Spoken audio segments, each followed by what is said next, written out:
నమస్తే, నేను ఇందు. ఓ పక్క టారిఫ్లు విధిస్తూ మరో పక్క ఇండియాలో ఐఫోన్స్ని బంద్ చేయాలంటూ ఇవాళ ట్రంప్ కొన్ని సంచలన వ్యాఖ్యలు చేశారు. మరి దీని గురించి మాట్లాడడానికి మనతో పాటు సీనియర్ అనలిస్ట్ దుర్గా కుమార్ గారు ఇప్పుడు మనతో ఉన్నారు. నమస్తే సార్. నమస్తే అమ్మ ఇందు, మన వీక్షకులు కూడా.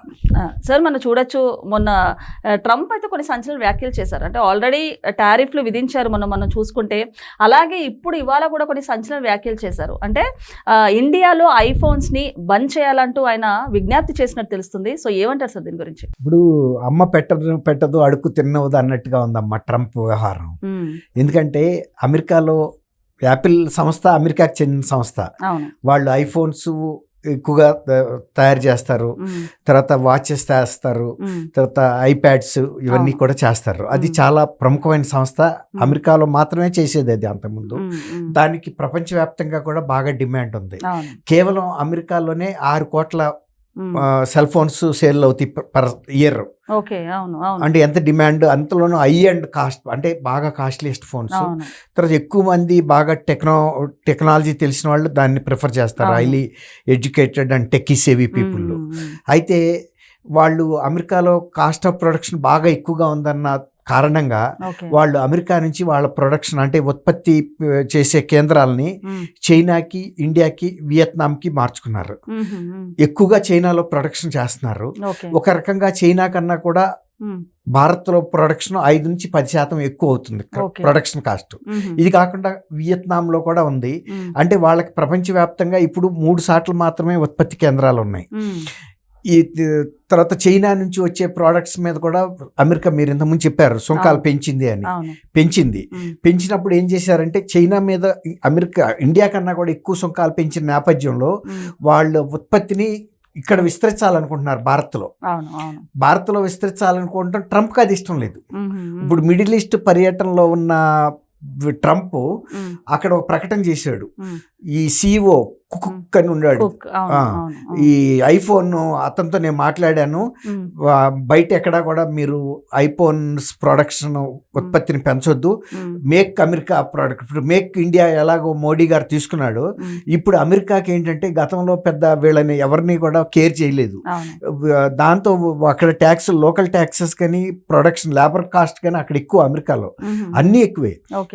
దాని మూలన పెద్ద కంపెనీలన్నీ, మల్టీనేషనల్ కంపెనీలన్నీ కూడా తమ ఉత్పత్తుల్ని థర్డ్ ఏషియన్ కంట్రీస్ వైపు వస్తున్నారు.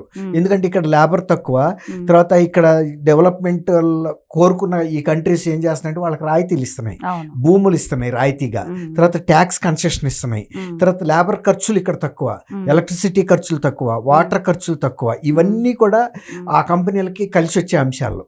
ఇప్పుడు కొత్తగా మళ్ళీ ఈయన ట్రంప్ ఏం చేస్తున్నాడంటే, ఇప్పుడు తను ఒక అమెరికా అధ్యక్షుడు అయ్యుండి ఒక కంపెనీకి సంబంధించి ఇతర దేశాల్లో ప్రొడక్షన్ చేయొద్దని పెట్టడం అంటే ఆయన స్థాయికి తగ్గ విషయం అయితే కాదు.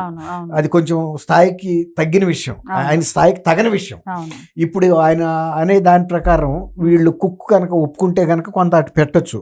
ఇప్పుడు వీళ్ళకి 2 కంపెనీస్ సప్లై చేస్తున్నాయి, ఫాక్స్కాన్, టాటా కంపెనీలు ఐఫోన్స్ తయారు చేస్తున్నాయి. ఇక్కడ వాళ్ళ బ్రాండింగ్ వాళ్ళు వేసుకుంటారు, టెక్నాలజీ వాళ్ళే ఇస్తారు, వాళ్ళు ఇచ్చిన ఫార్ములా ప్రకారమే వీళ్ళు ఐఫోన్ చేస్తున్నారు. ఇది శ్రీ సిటీలో కూడా ఉంది, ఐ థింక్ ఫాక్స్కాన్. ఇక్కడ మన ఆంధ్రప్రదేశ్లో నెల్లూరు జిల్లా శ్రీ సిటీలో కూడా ఉంది. అలాగే టాటా వాళ్ళు ఇంకొక సాటి నుంచి చేస్తున్నారు. ఇప్పుడు అమెరికాలో అమ్మే ఈ ఐఫోన్లు మాత్రం చైనా నుంచి తీసుకోవట్లేదు. కేవలం భారత్, వియత్నాం నుంచి చేసే ప్రొడక్ట్స్ మాత్రం అమెరికాలో అమ్ముతున్నారు.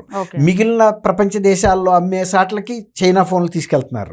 అంటే వాళ్ళకి ఏంటంటే అమెరికాలో అమ్మే ఫోన్స్ టెక్నాలజీ చాలా అప్డేట్గా ఉండాలి, క్వాలిటీ బాగుండాలి. కాబట్టి చైనాలో చేసే దాంట్లో వాళ్ళకి అంత క్వాలిటీ ఉండదు, అమెరికాలో కంప్లైంట్స్ వస్తాయి. అమెరికాలో కన్జ్యూమర్ అవేర్నెస్ ఎక్కువ, తర్వాత అమెరికాలో రూల్స్ కూడా ఎక్కువ. ప్రతి ప్రోడక్ట్ని వాళ్ళు బాగా అనలైజ్ చేసిన తర్వాత మాత్రమే అలౌ చేస్తారు. అందువల్ల ఈ తలనొప్పులన్నీ వాళ్ళకి తెలుసు. కాబట్టి అమెరికాకి చెందిన కంపెనీయే కాబట్టి వియత్నాం అండ్ ఇండియా నుంచి తీసుకెళ్తున్న ఫోన్లు చేస్తున్నారు. ఇప్పుడు దీని మూలాన ఏమవుతుందంటే, మొన్న ఈ మధ్య ఇండియా నుంచి కూడా తయారు చేసే యాపిల్ ఫోన్స్ మీద అమెరికాలో బాగా సుంకాలు పెంచారు. పెంచేటప్పటికి ఏం చేశారంటే ఆ సుంకాలు అమల్లోకి వచ్చే కన్నా ముందుగానే గత ఫిబ్రవరిలో ఇండియా నుంచి ఐఫోన్స్ వాళ్ళు 700 టన్నుల ఐఫోన్స్ ని ప్రత్యేకమైన కార్గో విమానాలు పెట్టి తొందరగా మూవ్ చేశారు. ఎందుకంటే ఇక్కడ కనుక లేట్ అయిందంటే అక్కడ ఆ చట్టం అమలు అవుతుంది. ఈ టారిఫ్ పెరుగుతుంది. ట్యాక్స్ టారిఫ్ పెరిగితే యాపిల్ కంపెనీకి నష్టం. ఎక్కువ రేటుకి అమ్మాల్సి వస్తే సేల్స్ పడిపోతాయి. అందుకని ఆ చట్టం అమల్లోకి రాకముందే 700 టన్నుల బరువు గల ఫోనుల్ని స్పెషల్ కార్గో ఫ్లైట్స్, మామూలుగా ఎప్పుడైనా కూడా ఏ కంపెనీ అయినా కూడా కార్గో ఫ్లైట్ లో వెళ్ళే దాంట్లో వీళ్ళ ప్రోడక్ట్ ని కూడా పెట్టి పంపిస్తారు. సపోజ్ ఒక 10 కంపెనీలో వెళ్తున్నప్పుడు వీళ్ళే కూడా కొన్ని కార్టాన్స్ పెడతారు. చాలా పెట్టేశారు. 700 టన్నులు తీసుకెళ్లేంత కార్గో విమానాలు పెట్టారంటే ఎన్ని పెట్టి ఉండొచ్చో మీరు ఆలోచించండి. ఎందుకంటే ట్రంప్ విధానాల మూలన కంపెనీ దెబ్బతినకూడదు. మన ప్రోడక్ట్స్ ఆ చట్టం అమల్లోకి వచ్చే కన్నా ముందు అమెరికాలో చేరిపోవాలి. అక్కడ కస్టమ్స్ చెక్ పాస్ అయిపోయి మార్కెట్లోకి వెళ్ళిపోవాలి. ముందు ఆ కస్టమ్స్ చెక్ అయిపోవాలి వాళ్ళ డ్యూటీస్. అంటే దాన్ని బట్టి మీరు అర్థం చేసుకోండి. అంటే యాపిల్ కంపెనీ ఎంత వర్రీ అయిందో. అమెరికాలో వచ్చే ఈ టారిఫ్లు పెంచడం వలన అది చైనా నుంచి వస్తా, భారత్ నుంచి వస్తా, వియత్నాం నుంచి వస్తా అనేది కాదు. యాపిల్ కంపెనీ మీద బయట నుంచి వచ్చే ప్రతి ప్రోడక్ట్ మీద పెంచింది. ఇప్పుడు దానికి భిన్నంగా ఇప్పుడు భారత్ లాంటి దేశాల్లో కూడా మీరు పెట్టొద్దు అని ఆంక్షలు పెట్టడం అంటే ఇది కొద్దిగా విడ్డూరంగా ఉంది. ఇదివరకు మనం ఎప్పుడు కూడా అమెరికన్ విధానం ఇట్లా లేదు, మీరు ఇతర దేశాల్లో విస్తరించకూడదు అని. అట్లా అనుకుంటే చాలా కంపెనీలు, మైక్రోసాఫ్ట్ లాంటి కంపెనీలు అమెరికా తర్వాత వాళ్ళ డెవలప్మెంట్ సెంటర్స్ పెట్టిన కంట్రీస్లో ఇండియా ఒకటి. అన్ని కంపెనీలు, చాలా కంపెనీస్ పెడుతున్నాయి.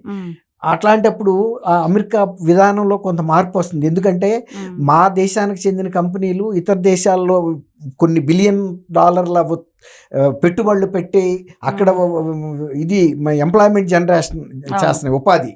ఇప్పుడు అమెరికాలో ఉపాధి కూడా ఒక క్వశ్చన్ మార్క్ తయారైంది. చాలా మంది యువత నిరుద్యోగంతో ఉంటున్నారు. ఇప్పుడు ఈ అమెరికన్ కంపెనీల పెట్టుబడులు ఏషియా దేశాల్లోనూ ఇతర కంట్రీస్ లో, వియత్నాం లాంటి కంట్రీస్ లో పెట్టే బదులు మా దగ్గర పెట్టమని అడుగుతున్నాడు డైరెక్ట్ గా. ఇప్పుడు ఇది గతంకి ఇప్పటికి భిన్నంగా ఉంది. దీని మూలన ఒక రకంగా మన చైనా, తర్వాత మన ఇండియా, లేదు బంగ్లాదేశ్, ఇలాంటి కొన్ని కంట్రీస్ ఏవైతే డెవలపింగ్ కంట్రీస్ ఉన్నాయో వాళ్ళకి కొద్దిగా ఇది ఇబ్బందికరమైన పరిణామమే.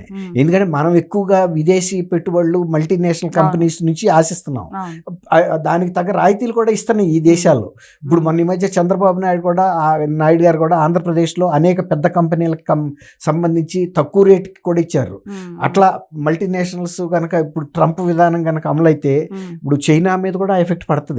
ఒక రకంగా చైనా, భారత్ బాగా గ్రోత్ లో రేట్లో ఎక్కువగా ఉన్నాయి. ఒక రకంగా ఇప్పుడు ట్రంప్ భయపడుతున్నాడు ఈ రెండు దేశాలకి. వీళ్ళ ఆర్థిక శక్తి కనుక బాగా ఇంకా పెరిగిపోతే మనలాంటి దేశం నుంచి వెళ్ళిన పెద్ద కంపెనీల పెట్టుబడులతో రేపు ఇదే మనకి ప్రపంచ మార్కెట్లో ఒక ఛాలెంజ్ గా తయారవుతుంది. అంటే మన గ్రేడ్ తగ్గిపోతుంది, మన స్థాయి తగ్గుతుంది అన్న భయం కూడా ఆయన ప్రకటనలో కనపడుతుంది. సో సార్, మరి మీరు అన్నట్టు ఇది ఎంతవరకు కరెక్ట్ అంటారు సార్? అంటే మొన్న చూసుకుంటే టారిఫ్ అయితే విధించారు, మళ్ళీ దానికి ఇటుగా భారత్ కూడా కొన్ని ఎగుమతులు దిగుమతులకు సంబంధించి అమెరికాకి టారిఫ్ కూడా విధించింది. మరి ఈ నేపథ్యంలో ఇవాళ కొత్తగా మరి ట్రంప్ అయితే ఇట్లా ఐఫోన్స్ బంద్ చేయాలి అంటూ కూడా ఇలాంటి కమెంట్స్ చేశారు. దీన్ని ఏ రకంగా ఇప్పుడు ఇక్కడ మనం అర్థం చేసుకోవాల్సింది ఏంటంటే, ఇప్పుడు ఐఫోన్ కంపెనీస్ ఆయన జేబు సంస్థలేం కాదు. ఇప్పుడు ఎవరి దగ్గర వాళ్ళకి లాభాలు సంపాదించడం ముఖ్యం. ఇప్పుడు మాకు ప్రొడక్షన్ కాస్ట్ వియత్నాంలో ఎంత అవుతుంది, ఇండియాలో ఎంత అవుతుంది, చైనాలో ఎంత అవుతుంది, అక్కడ పెట్టుబడి పెరిగిందనే కదా, ఉత్పత్తి ఖర్చు పెరిగిందనే ఇక్కడికి వచ్చింది. ఇప్పుడు వాళ్ళు ఒకటే స్ట్రైట్ క్వశ్చన్ అడుగుతారు, నువ్వు రాయితీలు మాకు ఏమిస్తావు పన్నుల రూపంలో, మాకు కావాల్సింది లాభం, అక్కడికన్నా మీకు ఇక్కడ ఇంత ఎక్కువ పెరిగింది మాకు ప్రొడక్షన్ కాస్ట్, ఉత్పత్తి ఖర్చు, కాబట్టి మాకు పన్నుల రాయితీ ఇవ్వమని అడుగుతారు, ఖచ్చితంగా అడుగుతారు. ప్రైవేట్ సంస్థకు కావాల్సింది లాభాలు, కానీ ట్రంప్ పెట్టి వాళ్ళు ట్రంప్ ఉండొచ్చు, రేపు వెళ్ళిపోవచ్చు, వాళ్ళు ఖచ్చితంగా తగ్గించమని అడిగినప్పుడు ట్రంప్ కూడా తగ్గాల్సి వస్తుంది. ఒకవేళ కనుక తగ్గింది అనుకోండి, నిజంగా కనుక వాళ్ళకి సేల్ ఇప్పుడు 6 కోట్ల యూనిట్స్ అమ్ముతుంది, అతను కనుక 7 కోట్లు 8 కోట్ల యూనిట్స్ అమ్మే విధమైన ధరకు తగ్గించగలిగితే అప్పుడు యాపిల్ వాళ్ళు వెళ్తారు. కానీ ఒక అమెరికా దేశానికి సంబంధించిన లేవు, జపాన్, ఇతర అనేక దేశాలకు సంబంధించిన మల్టీనేషనల్స్ ఉన్నాయి. అట్లాంటి కంపెనీలు ఇండియాలోనో, వియత్నాంలోనో, చైనాలోనో వస్తాయి. కాబట్టి వీళ్ళు భయపడాల్సిన అవసరం లేదు, ప్రైవేట్ ఈ మల్టీనేషనల్ కంపెనీలు కూడా భయపడక్కర్లా. వాళ్ళు ట్రంప్ను కూడా అడిగేది స్ట్రైట్ క్వశ్చన్, ట్యాక్స్ రూపంలో రాయితీ ఇవ్వమంటారు. ఒకవేళ ఇస్తే కనుక వాళ్ళ ఇన్కమ్ కూడా తగ్గుతుంది. కాబట్టి ఇక్కడ ఎవరు కంగారు పడాల్సిన అవసరం ఏం లేదు. ఓకే సార్, థ్యాంక్ యూ అమ్మా ఇందు, మన వీక్షకులు.